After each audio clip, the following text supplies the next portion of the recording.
নবম দিনে গড়ালো ইরান ইসরায়েলের সর্বাত্মক যুদ্ধ।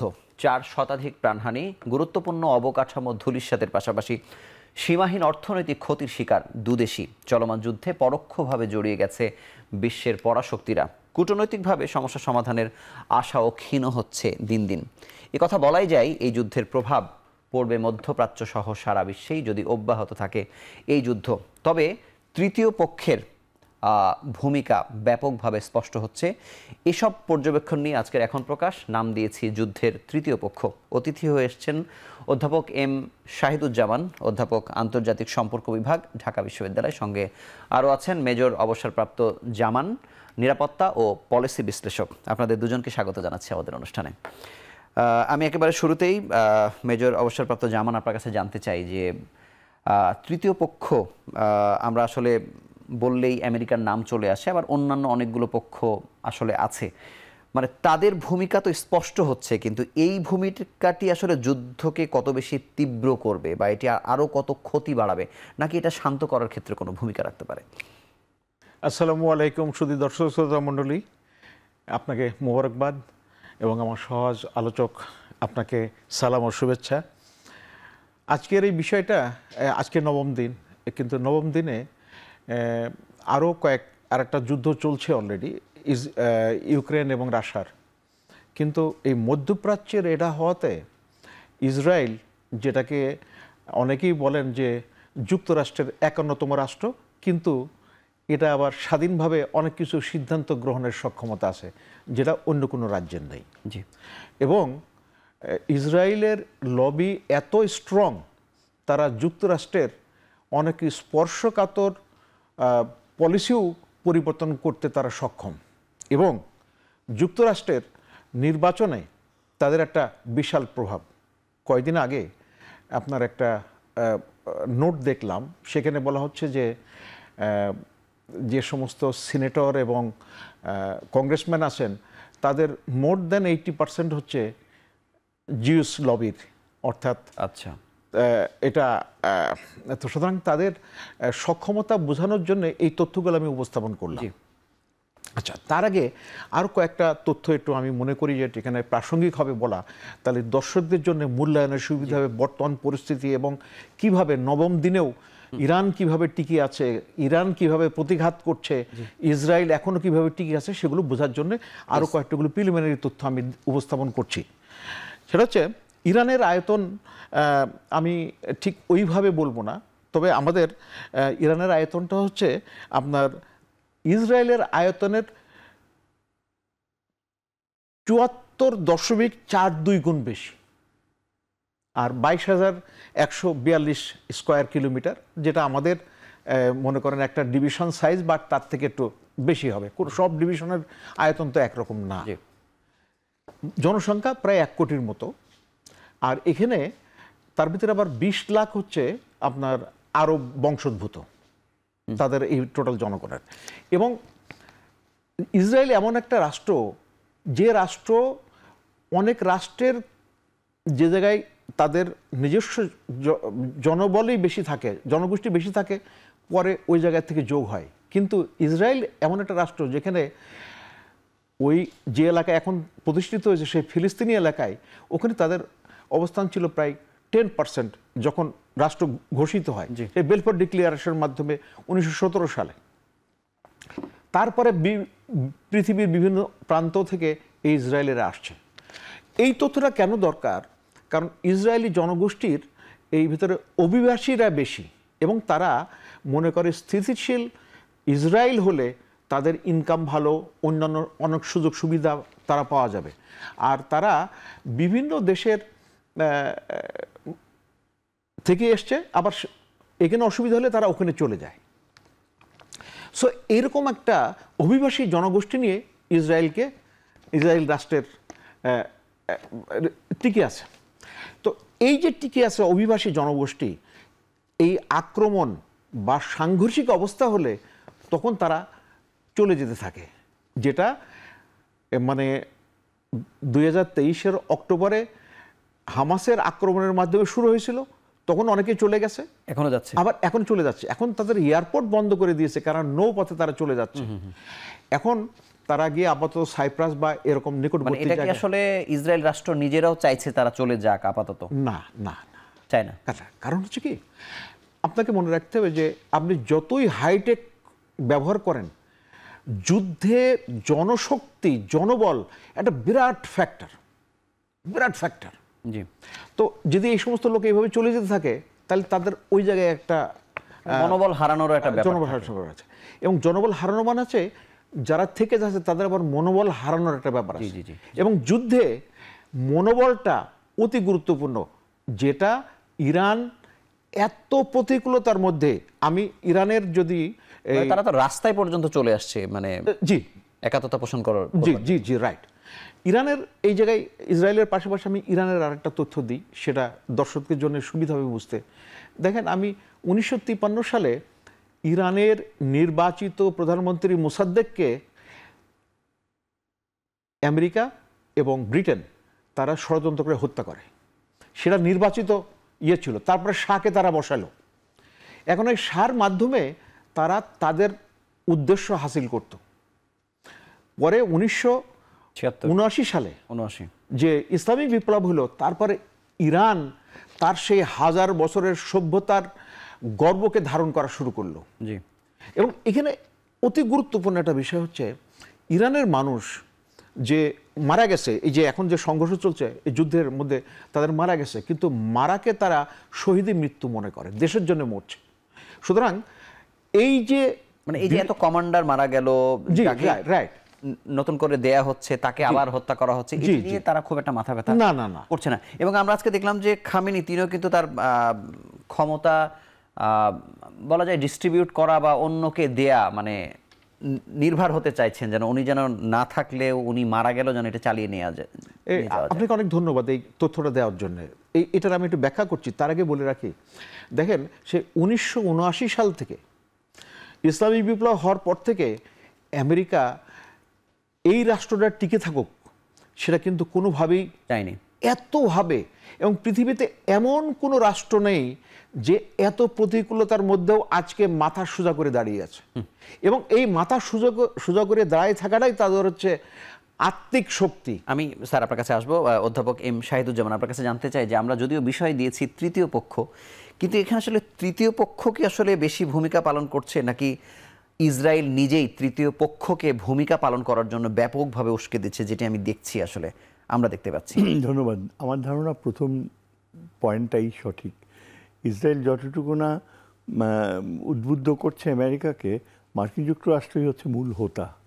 আমেরিকা ইসরায়েলকে কোনোভাবেই ইচ্ছা করলে এতদূর এগোতে দিতে পারতো না যদি চাইতো না। কিন্তু স্যার, যদি আমি মেজর অবসরপ্রাপ্ত জামান সাহেবের কথা বলি, যে 80% পর্যন্ত ক্ষমতা তারা কিন্তু নিয়ন্ত্রণ করে, যদি ওনার কথা ঠিক থাকে, তাহলে মানে চাইলে তো অন্য কিছু করা যায় না? যায় না। চাইলে ইসরায়েল এককভাবে করবে? মোটেও পারবে না। আমেরিকা যদি ইসরায়েলের পেছনে না থাকে, ইসরায়েলের দাঁড়াবার প্রশ্নই ওঠে না। সমস্ত সাহায্য এই এতগুলো দিন যে অতিবাহিত হলো, টোমাহক মিসাইলস থেকে নিয়ে প্রচুর অস্ত্র আমেরিকাই পাঠিয়েছে। ইসরায়েলের যে ইরানকে আক্রমণ করবে, এটা অনেক আগে থেকে আমেরিকার প্ল্যান ছিল। নেতানিয়াহু এতদিন ক্ষমতায় থাকারও কথা না, আমেরিকানসরাই তাকে থাকার ব্যবস্থা করে দিয়েছে। কেননা আমেরিকানরা প্রচুর অর্থ সাহায্য, যুদ্ধ সামগ্রী এবং উন্নত মানের যে প্রযুক্তি, সেগুলো সব মার্কিন যুক্তরাষ্ট্র থেকে আসছে। আজকে যেমন বিল ক্লিন্টন আজকে কিন্তু বলেছেন যে আমৃত্যু ক্ষমতায় থাকার জন্যই আসলে এই যুদ্ধটি চালিয়ে নিয়ে যাচ্ছে বা যুদ্ধটির বিস্তার ঘটাতে চাচ্ছে নেতানিয়াহু। এখন দেখেন, আসল বাস্তবতা হচ্ছে যে আমেরিকাই কিন্তু তার ইচ্ছায় সিরিয়া, ইরাক, লিবিয়া এই সবগুলো দেশকে ধ্বংস করে দিয়েছে। এবং এরপরে এই ইরান, তারপরেই আসবে পাকিস্তান, নিউক্লিয়ার ওয়েপন্স পাওয়ার, একদম ইটস অবভিয়াস। ইরানের ব্যাপারটা এটা, ইরান প্রচণ্ডভাবে চেষ্টা করেছে আন্তর্জাতিক আইন মেনে চলতে, এবং এমনকি এটা আশেপাশের যারা ইরানের সমালোচক তারাও এটা স্বীকার করে নিয়েছে যে ইরান সত্যি সত্যি কিন্তু নিউক্লিয়ার ওয়েপন বানাচ্ছিল না, তার যে এনরিচমেন্ট সেটা তারা রেখেছে অ্যাজ এ অ্যাজ এ টুল। আমি এখানে একটা সম্পূরক প্রশ্ন আপনাকে করতে চাই যে ইরানের পরে পাকিস্তান যে টার্গেটটা নেতানিয়াহু তার বক্তব্যে আসলে বলেছেন, কিন্তু ইরানের থেকে কি সহজ টার্গেট হতো না পাকিস্তান? মানে ইরানকে আগে টার্গেট করা কেন হচ্ছে, বা এই সময়ে আবার পাকিস্তানের সেনাবাহিনী ট্রাম্পের আমন্ত্রণে আসলে গেলেন, এটি আসলে কি বার্তা দেয়? দেখেন, ইরান পাকিস্তান মোটেও সহজ হতো না। পাকিস্তান আরও দূরে ইরানের চেয়ে, আর পাকিস্তানের আণবিক অস্ত্রায়নের মাত্রা এমন পর্যায়ে রয়েছে। আচ্ছা, পাকিস্তানের সাথে যদি ইরানের যুদ্ধ হয় ইসরায়েলের, আমার ধারণা একদিনও দাঁড়াতে পারবে না ইসরায়েল। পাকিস্তানের আণবিক অস্ত্রায়নের মাত্রা, এটা দেখেন, নিউক্লিয়ার ডকট্রিনস রয়েছে। একটা ডকট্রিন, আমরা দুটা ডকট্রিন জানি, একটা ম্যাসিভ রিট্যালিয়েশন আর একটা ফ্লেক্সিবল রেসপন্স। এই বিষয়টা আমি পড়াই তো। পরের যে টার্গেট করা হবে, যখনই করা হোক, এটা তো সহজ হবে না। মানে তারা টার্গেট করবে আর কি, যদি ইরান না, সেটা পরের ব্যাপার। আমার মনে হয় এটা এখন হাইপোথেটিক্যাল, সেই পথে না যাওয়াই ভালো। তবে এখন যেটা হচ্ছে, যেটা সবচেয়ে ইম্পর্টেন্ট পয়েন্ট আমি আপনাকে অ্যাড করতে চাই, যে আমরা কখনো ভাবতাম না যে তৃতীয় বিশ্বযুদ্ধের দিকে যাওয়া, এটা বাস্তব ক্ষেত্রে কেউ সচেতনভাবে চেষ্টা নেবে। কিন্তু এখন যেই পর্যায়ে যাচ্ছে, প্রত্যেকটা দিন কিন্তু আমেরিকার যে একটা কনভিক্ট প্রেসিডেন্ট থাকা, ক্রিমিনাল, এবং তার যে কংগ্রেসকে টোটালি ওভাররাইট করা, কংগ্রেসের কনসেন্ট না নিয়ে আক্রমণ করার প্রতিদ্বন্দ্বিতা, এবং এত দূর পর্যন্ত যে এগিয়ে আসছে, প্রেসিডেন্ট ট্রাম্পের বদ্ধমূল ধারণা যে ইরানকে ধ্বংস করতে পারবে। এবং ইসরায়েল যেহেতু এই ধরনের একটা নেতৃত্ব, নেতানিয়াহু ছাড়া যদি অন্য কেউ থাকতো তাহলে এত দূর যেত না। এবং এখন প্রত্যেকটা দিন আমরা দেখতে পাচ্ছি যে গুণগত মান, অস্ত্রায়নের, ক্ষেপণাস্ত্রের মান আরও বৃদ্ধি করছে। একমাত্র গ্রে লাইন হচ্ছে যে ইসরায়েলের অর্থনীতি সাস্টেইন করতে পারবে না। 3 সপ্তাহের জন্য বেশি একটা যুদ্ধ চালিয়ে যাওয়া ইসরায়েলের অর্থনীতি সাস্টেইন করতে, তার ইন্টারসেপশনের মাত্রাও কমে যাচ্ছে। ইন্টারসেপশন মানে, আমি এই জায়গাতে একটু মেজর অবসরপ্রাপ্ত জামান আপনার কাছে আসতে চাই, যে আজকে একটি প্রতিবেদনে বলা হচ্ছে যে আবারও তাদেরকে সামরিক সহায়তা পাঠিয়েছে যুক্তরাষ্ট্র এবং জার্মানি পাঠিয়েছে, এবং এটি প্রায় 14 কন্টেইনার বা এরকম কিছু একটা বলা হচ্ছে, কার্গোর কথা বলা হচ্ছে আর কি। কিন্তু এর আগে গাজার সাথে যুদ্ধে এমন 80টির বেশি সমরাস্ত্র সহ কার্গো পাঠানো হয়েছে আর কি। তার মানে হচ্ছে যে তার অর্থনৈতিক সক্ষমতা যদি কমেও যায়, কিন্তু সহযোগিতা করার মানুষ তো তাকে আছে, তাহলে তার জন্য ক্ষতি কি? আপনাকে অনেক অনেক ধন্যবাদ প্রশ্ন করার জন্য। কিন্তু আপনি দেখেন, শুধু অস্ত্র কিনতে হলো না, জি, কিন্তু একটা দেশের অর্থনীতি তার শুধু অস্ত্র কেনা বা বিক্রির সাথে সম্পর্কিত, বা ফ্রি পাওয়ার সাথেও ডিপেন্ড করে, রাইট। সে আরো অনেক অনুষঙ্গগুলো আছে দৈনন্দিন কার্যনির্বাহ করার জন্য। আপনি একটা চিন্তা করে দেখেন, আমরা ব্যক্তি জীবনে যদি চিন্তা করে দেখি, সাংসারিক জীবনে, আমি ঠিক আছে, আমি বাইরে গেলাম না, আমার যাতায়াত খরচ কমে গেল, কিন্তু আমার খাওয়ার খরচটা তো দরকার আছে না। এই কারণে কি আসলে ইরানের যে খুব সুনির্দিষ্ট হামলা এবার করা হয়েছে তাদের নৌবন্দরে বা হচ্ছে তাদের শেয়ার মার্কেটে, এটি কি আসলে তাদেরকে আরো বেশি চাপে ফেলবে কিনা ইসরায়েলকে? আপনি ইসরায়েলের স্টক মার্কেট আক্রমণ করা হয়েছে, ইসরায়েলের সবচেয়ে গুরুত্বপূর্ণ জায়গায়, যেটা এমনি তো আপনার মোসাদ হেডকোয়ার্টারে আক্রমণ করা হয়েছে। তারপর হচ্ছে আপনার হাইফা ওদের রিফাইনারি, পোর্ট হয়েছে একটা। তারপরে হচ্ছে আপনার এবং আজকে বিমানবন্দর তো অনেকগুলো, অনেকবারই হয়েছে, কয়েকটা বিমানবন্দরে এগুলো আগে থেকে হয়েছে। বিষয়টা হচ্ছে যে মনে রাখতে হবে যে এটার একটা বড় সাইকোলজিক্যাল কারণ আছে, যে ইসরায়েল সবসময় মার খেয়ে অভ্যস্ত না, এবং ওদের জনবলের যদি জনক্ষয় ওরা একেবারেই নিতে পারে না। এবং এই যে কয়েকটা মিসাইল গেছে সেখানে, যেগুলো পিন পয়েন্টেড হয়েছে, তার ফলে মৃত্যুর সংখ্যা আপনি যদি মনে করেন আন্ডার 30 বা 40 বা 50 ধরলাম আমি, কিন্তু আহত হয়েছে 200-300 এরকম। সো এইটা তাদের জন্য একটা বিরাট সাইকোলজিক্যাল ব্লো। কিন্তু আরেকটা বিষয় জানতে চাই, যে ইরানের সম্পর্কে মানুষের যে ধারণা ছিল ইসরায়েলের বা আমেরিকার বা সারা পৃথিবীর, তার থেকে কি চমকপ্রদ কোনো কিছু কি আসলে বিশ্ব এবার দেখলো? ইরানকে দেখা অন্যভাবে, সেটা ইরান কি দেখালো? আমি একেবারেই খুব সহজ উত্তর, এবং যেটা মানুষকে অবাক করে দিয়েছে, সেটা হচ্ছে, প্রথমে দেখেন, পুরো আমেরিকান প্রশাসন এবং ইসরায়েলি প্রশাসন একটা পুরাপুরি ধোকায় ফেলেছে ইরানকে। কিভাবে? যে 14 তারিখ শুক্রবারে আক্রমণ হলো, রবিবার দিন তাদের 6 রাউন্ড মিটিং ছিল। সো 6 রাউন্ড নেগোসিয়েশন মিটিংটা শেষ হওয়ার আগেই এটা করে ফেললো। তো এটার জন্য তো একটা হচ্ছে।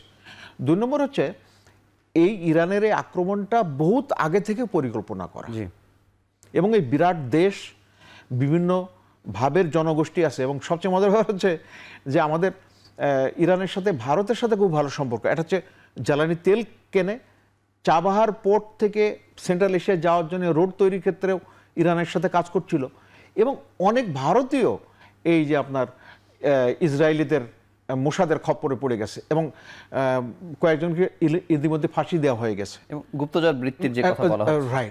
রাইট। সো এরকম, এবং ইরানের লোকও এটার সাথে জড়িত। এখন এই জায়গায় একটা ছোট্ট ক্যাচ পয়েন্টটা হচ্ছে আপনার, যে ইরানের একটা তারা অনেকটা আফগানিস্তানের মতো, তারা স্বাভাবিক অবস্থায় নিজেদের মধ্যে অন্তর্দ্বন্দ্ব থাকে বা ভেদাভেদ থাকে, বা বহিঃশক্তি কোনো আক্রমণ হলে সবাই ইউনাইটেড, অনেক বড় শক্তি। এবং এইটা ইরানের জন্য এবং আফগানিস্তানের জন্য একটা বিরাট শক্তি।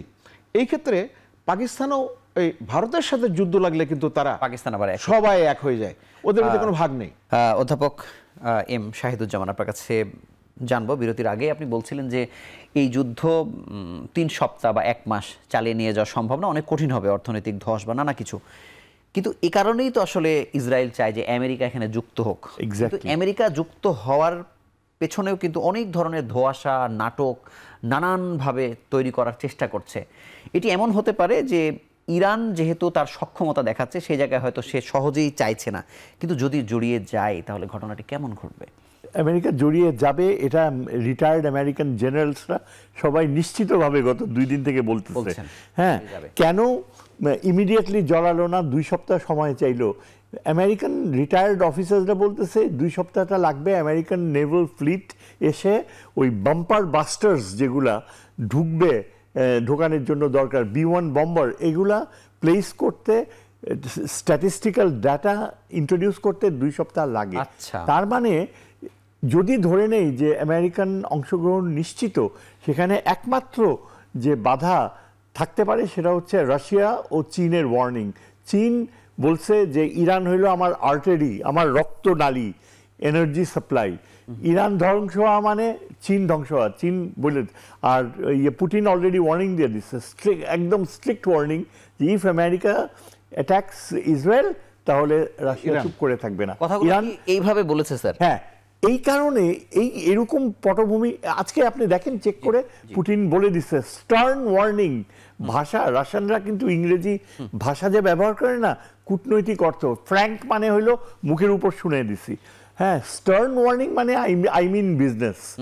এখন রাশিয়ানরা কিন্তু এই nuclear weapon, tactical nuclear weapons ব্যবহার করার পর্যায়ে চলে গেছিল ইউক্রেনে, একদম বলে দিচ্ছে। তার মানে ওরা কিন্তু সাইকোলজিক্যালি প্রিপেয়ার্ড যে এমন কোনো পরিস্থিতি যদি হয়। ইরান রাশিয়াকে সবচেয়ে বেশি সাহায্য করছে সবচেয়ে ক্রিটিক্যাল সময়ে, মানে যাকে আমরা বলি ইংরেজিতে ফ্রেন্ড ইন নিড। হ্যাঁ, প্রচুর, আপনার মনে আছে শাহেদ ড্রোনগুলো দিছে, তারপর আরো অনেক কিছু দিছে সাহায্য, এনার্জি রিসোর্সেস দিছে। এবং মধ্যপ্রাচ্যে তো আসলে তার বন্ধু হারিয়ে ফেলবে, কেউ তো তার থাকবে না যদি ইরান না থাকে। Putin is grateful to Iran.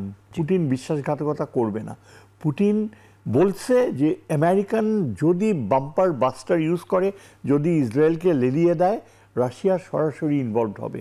এবং আমার ধারণা আগামী কয়েকদিনে রাশিয়ান নেভি শিপস মেডিটেরেনিয়ানে চলে যাবে, আসতে পারে। এবং এই দিক থেকে আমরা বিশ্বযুদ্ধের কাছেই চলে যাচ্ছি। আচ্ছা, কিন্তু মেজর অবসরপ্রাপ্ত জামান, এমনিতেই তো জড়ানোর ক্ষেত্রে অনেক সমীকরণ আসলে টানছে বা ধোঁয়াশা সৃষ্টি করেছে আমেরিকা। এবং আমরা দেখেছি যে আল জাজিরার একটি বিশ্লেষণে বলা হচ্ছিল যে শেষ সময়ে এসে তোমার পক্ষ নিলাম, তোমাদেরকে থামালাম, এরকম একটা ট্যাকটিক্স আসলে ট্রাম্পের পক্ষ থেকে দেখা যায়, যে তিনি কৃতিত্ব নিতে চান, এরকম একটা তার প্রবণতা আছে। কিন্তু যদি আসলে রাশিয়া যদি এইভাবে সামনে আসে, তাহলে কি সাহস দেখাবে আমেরিকা? কি মনে করেন? প্রথমত হচ্ছে যে এর আগে আমেরিকার অ্যাডমিনিস্ট্রেশন সম্পর্কে একটা মূল্যায়ন করা যেত। জি, আপনি শুধু একটা উদাহরণ দিয়ে আপনি বোঝান, তারই chief security officer national security adviser Tulsi Gabbard বললো যে ইরানের সম্ভাবনা নেই।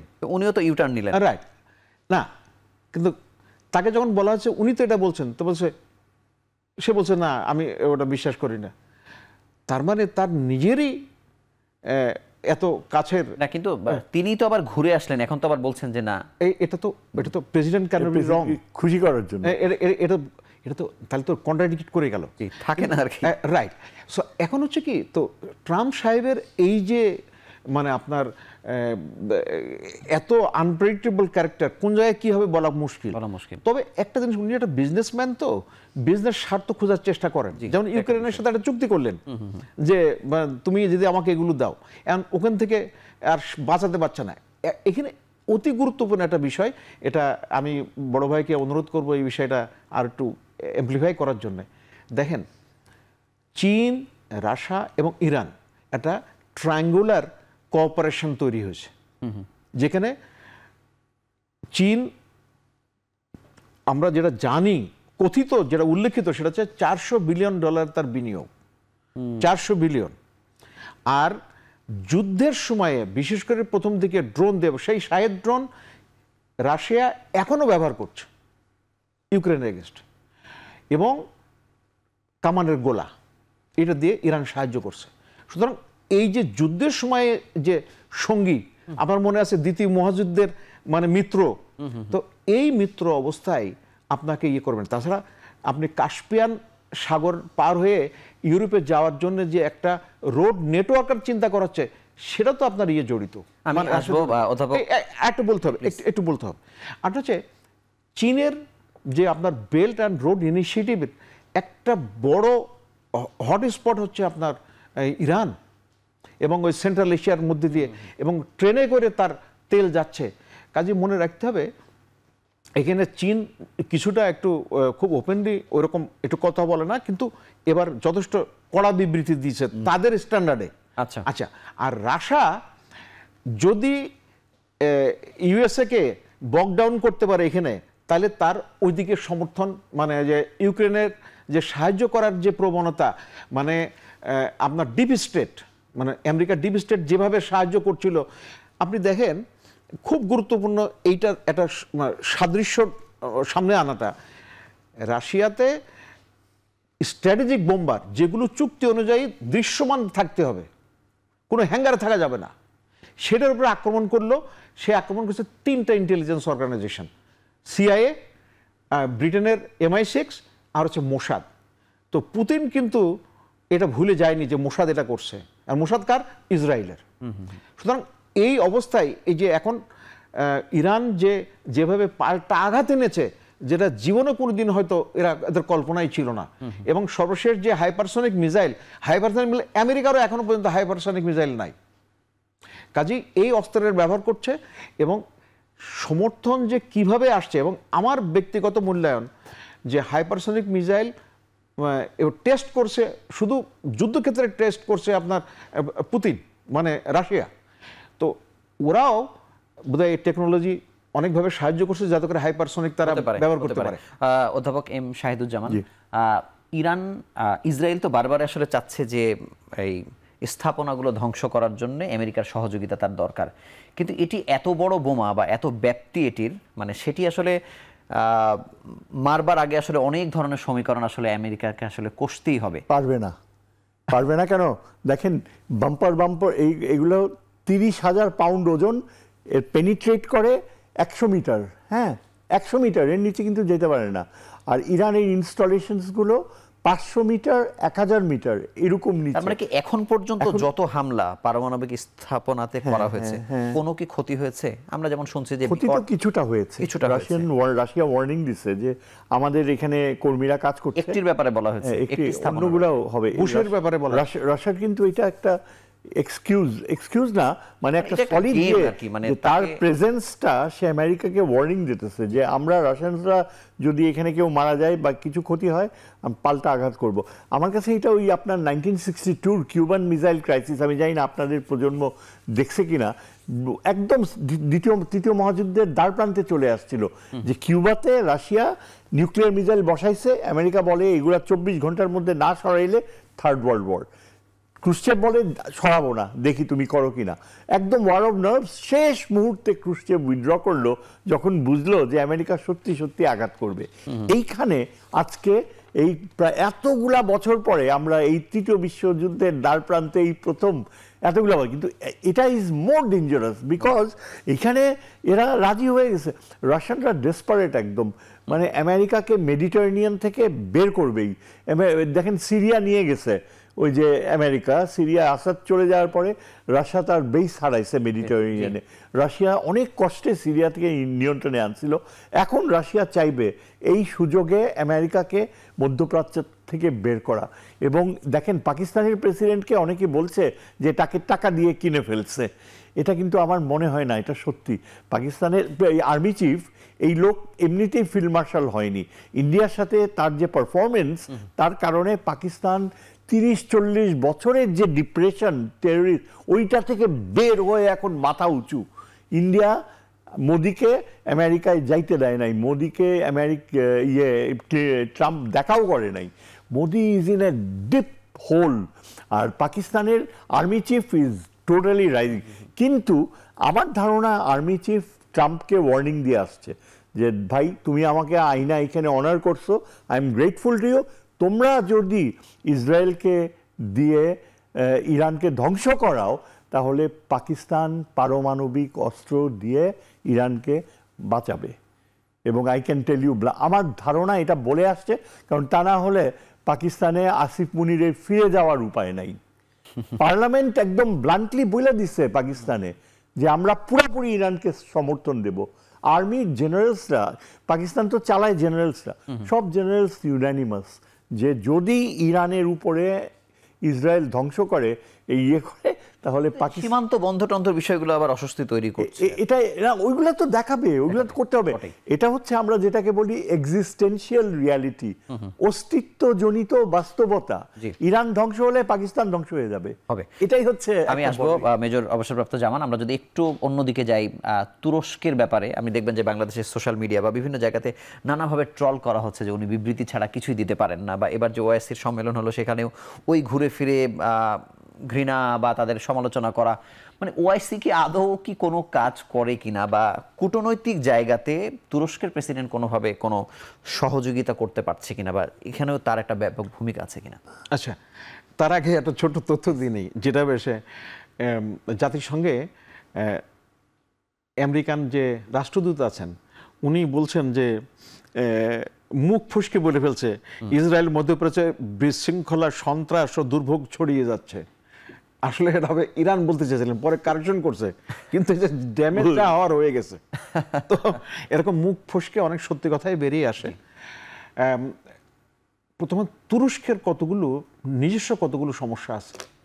প্রথমত প্রত্যেক রাষ্ট্রই প্রথমে তার নিজের ঝামেলা বা নিজের চ্যালেঞ্জগুলো মোকাবেলা করার জন্য থাকে, এবং তার জন্য অনেক কিছু নাটক করতে হয়, এটা বাস্তব।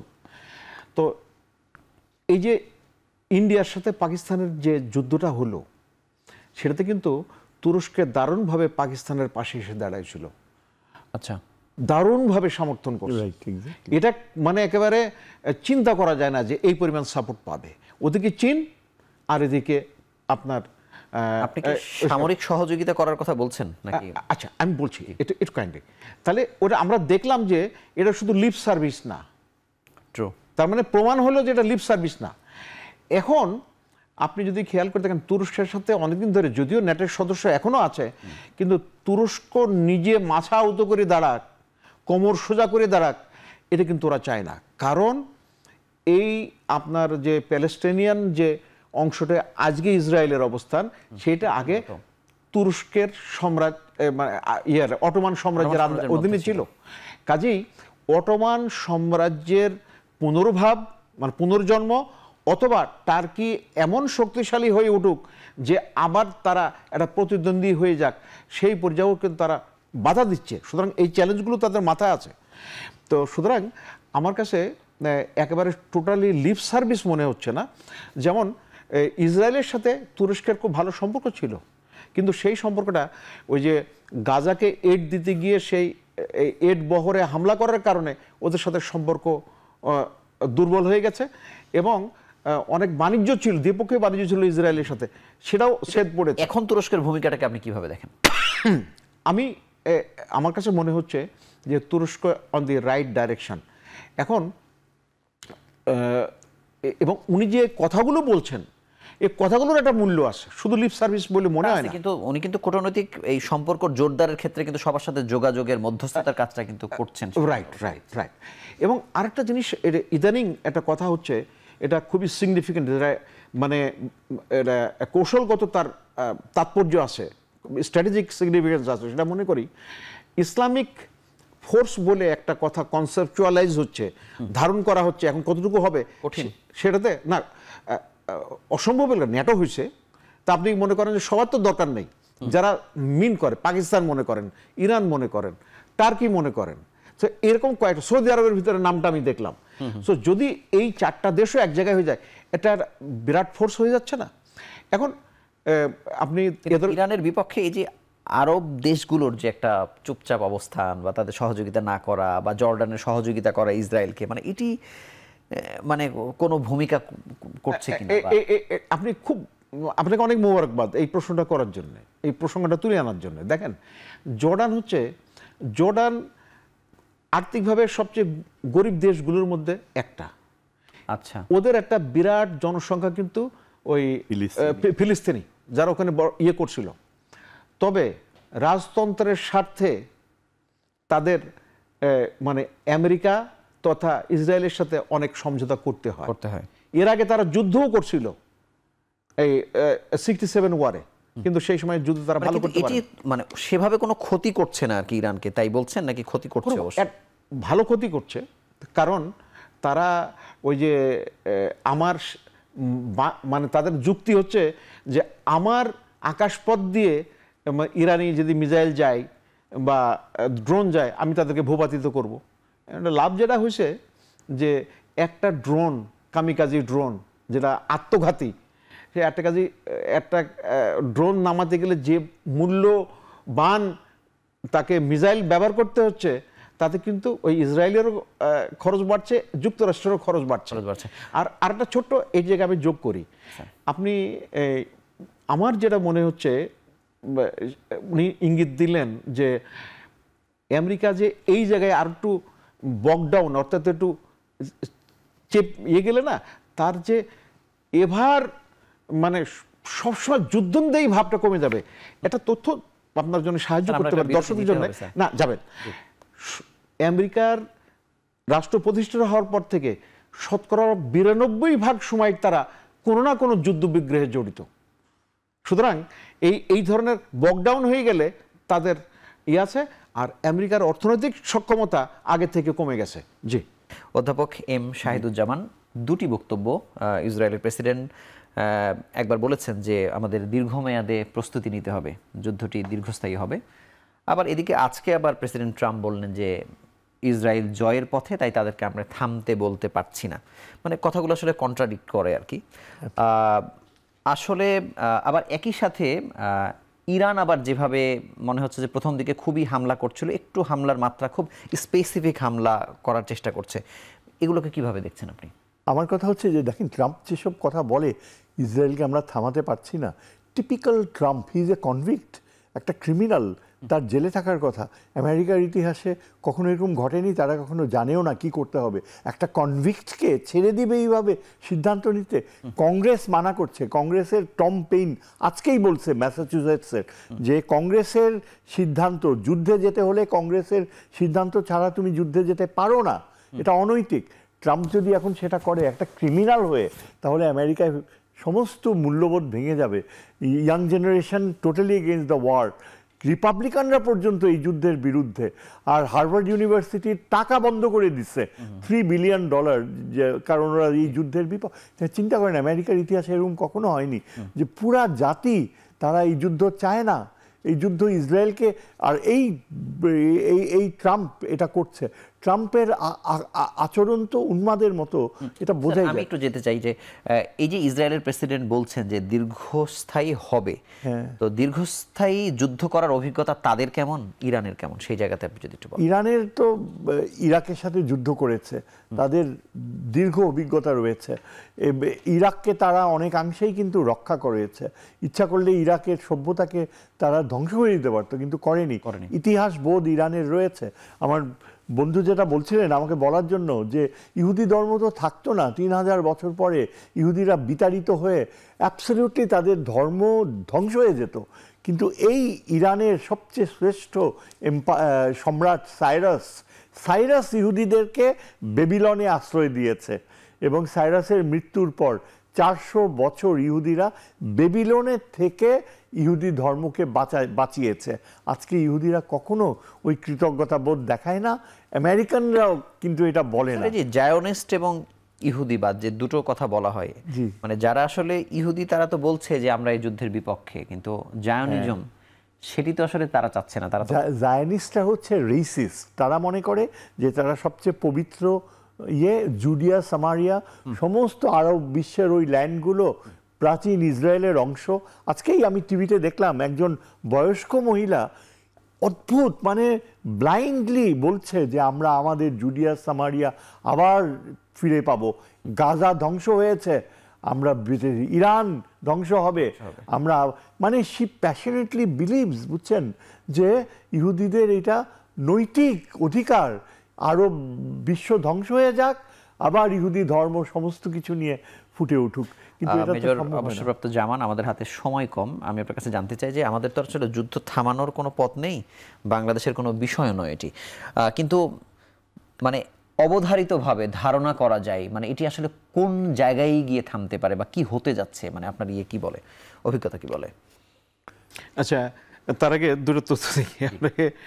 মানে এই যে যুদ্ধের বিষয়ে আগে যেমন মোটামুটি ইরান থেকে মিসাইল লঞ্চ করার আগে মোটামুটি 30 মিনিট তারা স্যাটেলাইটের মাধ্যমে মনিটর করতে পারত, তো ওরা লঞ্চিং সিস্টেম চেঞ্জ করছে। এখন মাত্র 10 মিনিটের মধ্যে তারা মিসাইল হাইড আউট থেকে নিয়ে এসে, লঞ্চার নিয়ে এসে মিসাইল লঞ্চ করে। তার ফলে হচ্ছে কি, ইসরায়েলিদেরকে তাদের ওইভাবে তাদেরকে সতর্ক করতে পারছে না। এটা তাদের জন্য একটা বড় সেটব্যাক হয়ে গেছে। আচ্ছা, আরেকটা হচ্ছে যে যুদ্ধের গতি প্রকৃতি, প্রথমত হচ্ছে যুদ্ধ অবস্থা এমনই যেটা মানে একটা ঘটনার পরিপ্রেক্ষিতে এর ব্যাপকতা বেশিও হতে পারে, আবার এটা কমেও যেতে পারে।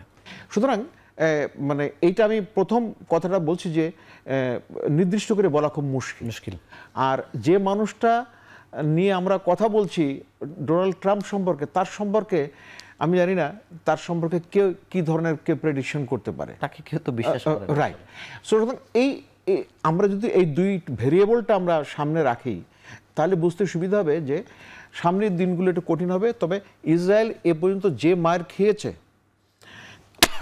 আপনি খেয়াল করে দেখেন, তারা তো, ইরান কিন্তু অনেক সাহস করেছে, মানে এমন এমন স্থাপনায় সে আঘাত করেছে, এক্স্যাক্টলি, এবং খুবই স্ট্র্যাটেজিক্যালি করেছে। রাইট। আমি আপনাকে জাস্ট কয়েকটা স্থাপনার কথা বলি। যেমন মোসাদ হেডকোয়ার্টার আক্রান্ত হয়েছে, নেভাল হেডকোয়ার্টার আক্রান্ত হয়েছে, মাইক্রোসফটের অফিস লক্ষ্যচ্যুত হয়েছে, রাইট। তারপর হচ্ছে আপনার রাফায়েল ফ্যাক্টরি, যেটাতে ওদের ওয়ার মেশিনের স্পেয়ার্স ডেভেলপমেন্ট রিসার্চ ওগুলো হয়, সেটা দারুণভাবে ক্ষতিগ্রস্ত। সেগুলো থামাতে পারেনি তারা, না থামাতে, আঘাত এনেছে। রাইট। আরেকটা জিনিস হচ্ছে ইরান যেটা করেছে, এটা আমার মনে হয় কিছুটা পুতিন সিনড্রোম আছে, যে মানে সঙ্গে সঙ্গে রিয়াক্ট না করে একটু বুঝে শুনে ক্যালকুলেট করে। কারণ এই ইরান গত 40 বছর ধরে আক্রান্ত হয়েছে বিভিন্নভাবে, আবার প্রতি আক্রমণ করেছে। সুতরাং তাদের একটা মানে সহনশীলতা বেড়ে গেছে। আমি স্যারের কাছে একটু আসবো, বোধহয় শেষ প্রশ্ন। পারমাণবিক তৈরি করেছে কি করেনি, এটা নিয়ে তো নানা রকম কথাবার্তা আছে। অনেকে বলছেন যে আজকে যেমন ট্রাম্প বলেছে যে হয়তো অল্প কিছু সময়ের মধ্যে করে ফেলবে। যদি করতে নাও পারে, মানে এরপরে যদি যুদ্ধ কখনো থেমে যায়, মানে এটি আগ্রাসী ভূমিকায় চলে যাবে কিনা ইরান, বা এখনো তার সেই সক্ষমতা থাকতেও পারে কিনা, আপনি কি মনে করেন? অবশ্যই আগ্রাসী ভূমিকায় তাকে যেতেই হবে। এখন তার জন্য হচ্ছে যে ইসরায়েলকে টিকিয়ে রাখা, ইরান আর কখনো বিশ্বাস করতে পারবে না। ইসরায়েল রাষ্ট্রটা যে অবৈধ এটা এখন ইরানের জনগোষ্ঠী হাড়ে হাড়ে বুঝতে পারছে। আমার ধারণা তারা আণবিক অস্ত্র তৈরি করে ফেলেছে, ঘোষণায় যায় নাই। তাদের ইউরেনিয়াম এনরিচমেন্ট প্রায় 10 বছর আগে 82%-এ ছিল, 90% লাগে ওয়েপনাইজ করতে। এখনো যদি না করে মানে তাহলে এই যুদ্ধের সময়ও যদি সে না করে, নাকি একেবারে পিঠ থেকে গেলে হয়তো সেদিন। দেখেন আজকে তো সকালে এই রিউমারটা ছিল 5.8% যে রিক্টার স্কেলে আর্থকোয়েক হয়েছে। অনেকেই কিন্তু লিখে ফেলছে ওয়েস্টার্নার্সরা যে ইরান আণবিক বোমা ফাটায় ফেলছে, এই জন্য এই আর্থকোয়েকটা হয়েছে। তবে এটা 20 কিলোমিটার নিচে হয়েছে আর্থকোয়েকটা। হ্যাঁ, 20 কিলোমিটার নিচে আরো অনেক আর্থকোয়েক ইরানে হয়। যদি সত্যি সত্যি ইরান বিস্ফোরণ ঘটাতো তাহলে আমেরিকান জিওলজিক্যাল সার্ভে থেকে সেটা ধরে ফেলতো, কিন্তু সেটা আমেরিকানরা কিছু বলে নাই। না বলাটাই কিন্তু একদিকে মিস্টিরিয়াস। ইসরায়েল একটা শব্দও করছে না, যার কারণে। কিন্তু আজকে কিন্তু ট্রাম্প বলেছে যে কয়েক সপ্তাহ দূরে আছে, এরকম একটা। এটা না, এগুলো বানানো কথা। আচ্ছা, কয়েক সপ্তাহ দূরে বলতে আপনি মানে করলে তো আর সপ্তাহের কোনো ইস্যু না। 3টা জিনিসের লাস্ট স্টেজ বাকি, সেটা হচ্ছে ঘোষণা দেয়া। ইরান ঘোষণার পথে কখনো যাবে না, যাওয়ার প্রয়োজন নেই। ইরানের স্ট্র্যাটেজি হচ্ছে অনেক বেশি সাবডিউড। আমরা দেখতে চাই 2টা জিনিস যদি আগামী 3-4 দিনে হয় ইরানের। একটা হচ্ছে এয়ার ডিফেন্স, তাদের ওই যে ইসরায়েল বলে না যে পুরা ইরানের আকাশ আমাদের নিয়ন্ত্রণে, চীন কিন্তু সেটা করতে পারে। চীনের এয়ার ডিফেন্স সিস্টেম পাকিস্তানকে দিছিল। আপনার মনে আছে পাকিস্তান কিন্তু ইরানের পুরা ইলেকট্রিক্যাল সিস্টেম, ইডব্লিউ বলি যেটা, ইলেকট্রনিক ওয়ারফেয়ার ক্যাপাবিলিটি আকস্মিকতায় বন্ধ হয়ে গেছিল, পাকিস্তান এসে সারাইয়া দিচ্ছে। পাকিস্তান না, মানে চীনের কথা বলছেন? না না, চীন না, প্রথম 2 দিন পরে পাকিস্তান এসে ইরানের ইলেকট্রনিক ওয়ারফেয়ার ক্যাপাবিলিটি আবার এটাই একদম ইয়েতে আপনি দেখেন পড়বেন। চীন কিন্তু তখনও খোলাখুলি আসে নাই। চীন বিমান ভর্তি খালি অস্ত্র পাঠাচ্ছে, মিসাইল, স্পেয়ার পার্টস। চীনা ওরা ট্রান্সপন্ডার বন্ধ করে দেয় যাতে বুঝতে না পারে চীনের প্লেন কোথায় আছে, কোন এয়ারপোর্টে ল্যান্ড করবে। এখন ইরানে পাঠাচ্ছে সেটি বলছেন আপনি? পাঠানো শুরু করছে, এখনো পাঠাচ্ছে। আমার ধারণা যে চীন আরো উন্নত মানের এয়ার ডিফেন্স সিস্টেম যদি দেয়, আর ইরানের যদি মাটির নিচে বোমা ঢুকে মারার সামর্থ্য হয়, তাইলে ইসরায়েলি এই ইয়াঙ্গার জেনারেশন, নতুন প্রজন্ম যারা, তাদের একটা ভালো অংশ মেরে ফেলতে পারে। স্যার, আপনাকে অসংখ্য ধন্যবাদ চমৎকার বিশ্লেষণ করার জন্য। আপনাদের দুজনকে আবারও অভিনন্দন জানিয়ে আজকের মতো বিদায় নিচ্ছি। ঠিক 9ম দিনে এসেও পরিষ্কারভাবে বলা যাচ্ছে না আসলে কি হচ্ছে। অনেকগুলো সমীকরণ আসলে অপেক্ষা করছে, যদিও সারা পৃথিবী তাকিয়ে আছে যে সরাসরি আমেরিকা যুদ্ধে অংশগ্রহণ করে কিনা, যদিও পরোক্ষভাবে হলেও প্রত্যক্ষভাবে জড়িয়ে যাওয়ার মতোই আসলে পরিস্থিতি আমরা দেখতে পাচ্ছি। তবে রাশিয়া, চীন তারা সত্যিকার অর্থে আলোচনায় আমরা যেটি শুনছিলাম, তারা যদি জড়িয়ে যায় তাহলে কোনোভাবে ইসরায়েলের পক্ষে এই যুদ্ধে জয়ী হওয়া সম্ভব না, যেটি আসলে তারা বলছেন যে জয়ের পথে। তো আমরা চাই শান্তি এবং সারা পৃথিবীর মানুষ শান্তিতে থাকুক, সেই প্রত্যাশায় আজকের মতো বিদায় নিচ্ছি। ভালো থাকুন, সুস্থ থাকুন।